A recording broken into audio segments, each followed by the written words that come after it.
The color grading process is one of my favorite parts of making any video, but it can be a process which is either daunting, confusing, or even a little bit misunderstood. So today I'm going to walk you through my simple 3-step process to color grading all of my footage. I'm not a professional colorist, but this is the process that works for me as a professional videographer who has color graded thousands of videos and have been able to come up with looks that I really love. If you're new here, my name is Lucas and I predominantly shoot sports content. Sports content typically demands a very quick turnaround time. Now, I want my content still to look good and I want to be able to have creative color grades, but I do have to do them on very quick turnarounds. So I've been able to slim down my process to be quick, efficient, but also produce really lovely results. This won't be a process that is as detailed as someone who has more time to go into their grading and masks and all the other steps that you can add on top of this. But this will get you a look that will help you stand out on social media, but also give your work a professional look and feel. There are infinite things you can do to any video, but it's all about understanding the end product and what's its purpose. Most of my content ends up on social media. It's not going to be analyzed on a cinema screen. The process is tailored towards that end product. Now, the first step to a good color grade starts before you even get into the edit suite. It starts with a good shoot. You've got to shoot well, expose your clips well, and make sure you're shooting in the right setting. Typically, I shoot in either S-Log or S-Cinetone, and they're the two color spaces I like to use because I shoot on Sony cameras. And I'll reference them in a minute. But no matter the camera that you're shooting on, whether it's a cinema camera, a mirrorless camera, your phone, or even a GoPro, you've got to set it up correctly and shoot well so that you can make this process much simpler. Okay, let's get into the grade. For the purposes of this tutorial, I'll be using Adobe Premiere Pro. It's my editor of choice at the moment. I know a lot of people enjoy DaVinci, but this won't be a sort of node structure breakdown video. This is going to be my process in Premiere because that's what I use. However, a lot of the processes will transfer over to other editor suites of your choice. The one that it's probably most different to is DaVinci, but if you're a Final Cut editor, a lot of this will be similar. It will just look a little different on your screen. I've selected a shot here from Goodwood members meeting from last year. It's a shoot that I haven't really revealed too much from, but I've got some fantastic footage I've not had time to have a look at and grade, and I've chosen a shot which is going to be pretty good here. I've never graded this shot before, so it's going to be a little bit of a true experiment as we go along. I shot this at Goodwood last year, and I know that it was shot in S-Log 3, which is a very flat log profile, which allows us to bring back loads of lovely color and details and dynamic range. Make sure you understand what you're shooting in before you get into your color grade, because it's really important for the next few steps. Okay, once you're in the editor, the first step is conversion. This is a very flat color profile, which provides those advantages that I mentioned earlier. It also requires us to sort of correct it to look a bit more true to life. Now, the good thing about this is that it's made pretty easy with something called a conversion LUT. Now, conversion LUTs are available through the manufacturer of your camera of choice. So for example, if you shoot on Sony, you go to the Sony website and there is a conversion LUT there. This LUT will essentially take it from this flat color profile to something that more closely resembles what you probably saw when you were shooting it. Personally, I'm not a massive fan of the conversion LUTs that are provided by the manufacturer. I find that sometimes they're not quite spot on or require a little bit extra work. Now, personally, over the last sort of couple of years, I've been using base LUTs from Gamut.io. Now, these do the exact same thing. They are a conversion LUT. They take my log footage, as you can see here, and convert it into sort of the corrected footage. I'm in my color panel here. It's very simple because I've installed the LUTs. I'm sure there are videos online about how to do that, but you find your conversion LUT of choice. I've already got mine inside Premiere Pro. Head to the basic correction and apply that there. As you can see, it already looks a lot better. We've got an image that almost closely resembles what I saw on the day. Now, the reason that I like the LUTs that I use is that they get me much closer to my endpoint that I'd like. I don't have any weird color hues or sort of tinges of different colors that I didn't really like, which I have found sometimes happens with the Sony ones. As you go along and you edit and color grade more videos, I'm sure you'll find the ones that work for you. Now, at this point, I should mention that it's important to remember that a color grade is a sort of subjective thing.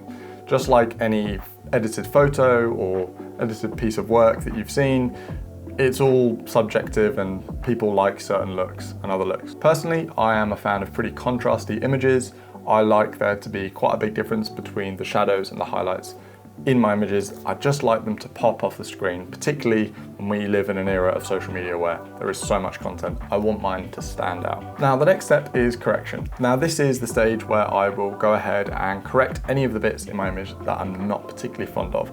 I can usually do this all in the basic correction tab. It's just about adjusting my shadows, highlights to get a look that I'm happy with. At this point, I'd recommend opening your Lumetri scopes or other histogram viewer in your editing software of choice, and it allows you to sort of see your image in a sort of color space way. It can be a pretty daunting thing to look at, but the main thing I'm looking out for is at the bottom of my image is where my blacks and my darkest points of my image are, and the top are where my highlights and my whites. Now, I don't want any of these waveforms touching right at the top or right at the bottom, because that means my image is going to be either blown out at the top or complete black at the bottom. It's okay to have a little bit, but I prefer to try and keep a little bit away from them. Now, in this particular piece of footage, it was a pretty sort of grey and hazy day, so there's actually not too much contrast in the image. I don't have to worry too much about my shadows or my highlights being blown out, so I can actually go ahead and adjust them a little bit. In this case, I'm going to bring my shadows down a touch,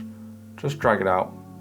One thing I would recommend is widening your Lumetri color panel so it gives you a finer adjustment, because I think as standard it comes pretty narrow. And then I'm just going to bring my highlights up as well, just to add that contrast. I like to do that manually rather than using the contrast tab because it gives me a little bit more control, but if I need that extra boost, I'll add a little bit here. Now, the thing when it comes to color grading, it's all about subtlety. You don't want to go over the top with anything, because that's when it's going to start to look a little bit amateur. Feel free to go right to the extremes to sort of see what each slide is going to do to your image. I'm making sure that I don't clip the highlights or blow out the highlights on the metallic parts of these lovely Mustangs that were here.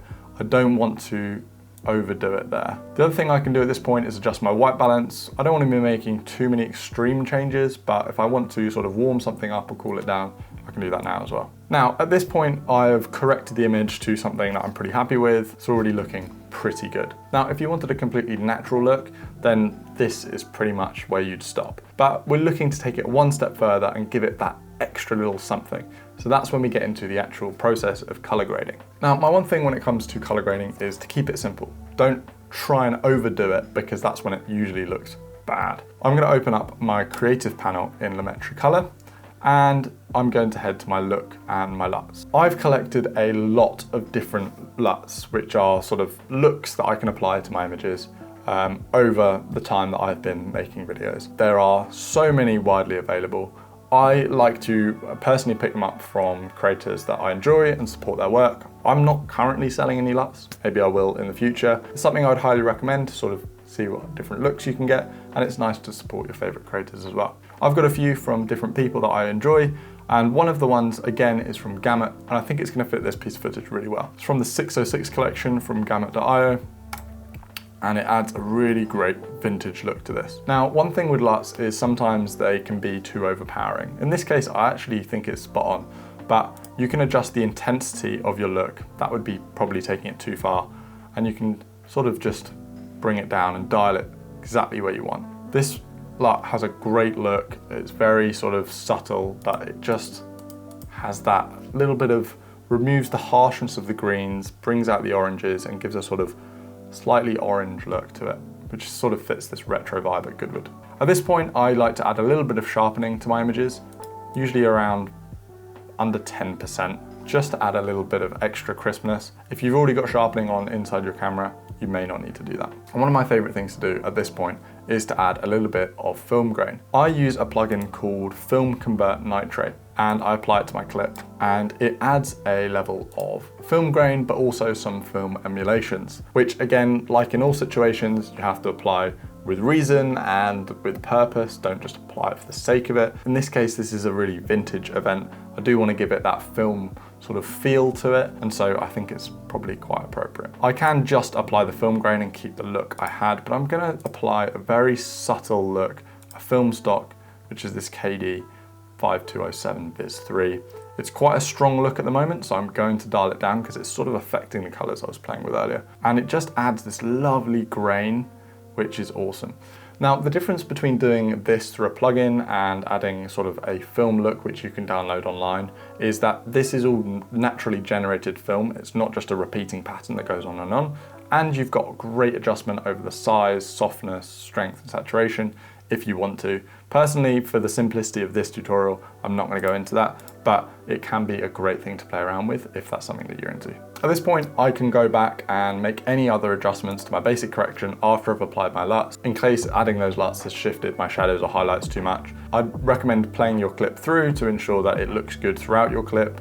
If you need to, you can keyframe some adjustments. In this case, it's a fixed shot, so it should be okay.